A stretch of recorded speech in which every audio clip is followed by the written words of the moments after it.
So we braved the 92-degree summer with a hat, water, snacks, and sunblock, and stood in line for universal rides created by coked-up kids.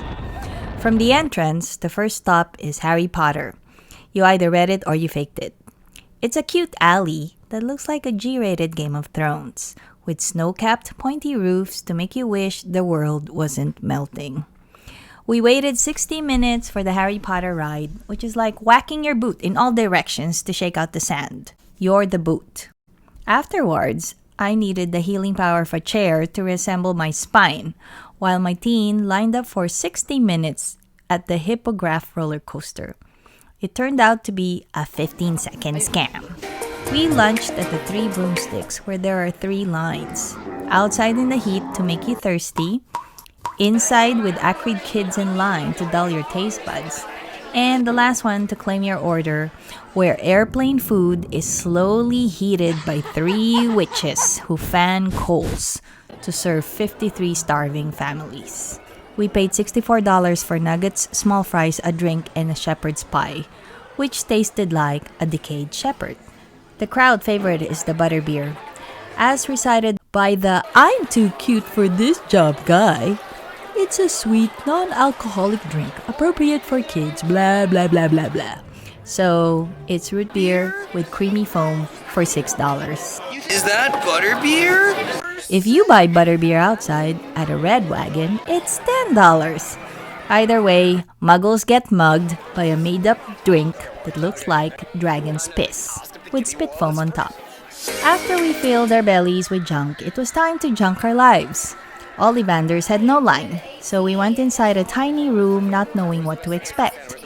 Turns out it's a mini show where the wand picks the kid, who must pay $75 for a carved stick that claims he is noble and courageous.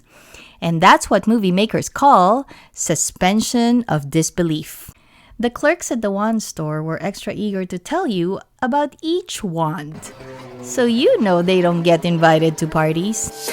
The other stores in the alley were the size of portlets, where kids can pretend that they have a trust fund to buy robes, Hogwarts merch, and plasticized candies. Next stop, the Minions.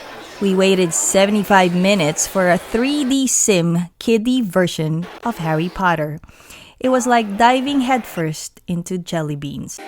Throughout the park lines, Universal has numerous fog fans to keep you at the brink of death. That way, Universal can keep milking you with inane Yoshi headbands that only look good if you're 5, not 50. Next, we took the iconic Universal Tram tour. The line was a mile-long zigzag where we played musical chairs with a spotty shade.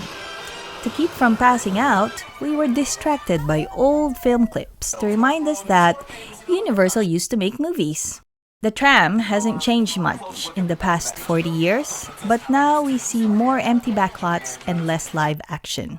The only actors working were our cheery guide, Norman Bates, and Jaws. The rest joined the SAG-AFTRA strike. There used to be an earthquake tunnel to remind us that California homes can sink at any time, but it was replaced by the 3D Fast and Furious Forever franchise. We are on a frantic car chase that made me consider doing more push-ups and eating less potato chips.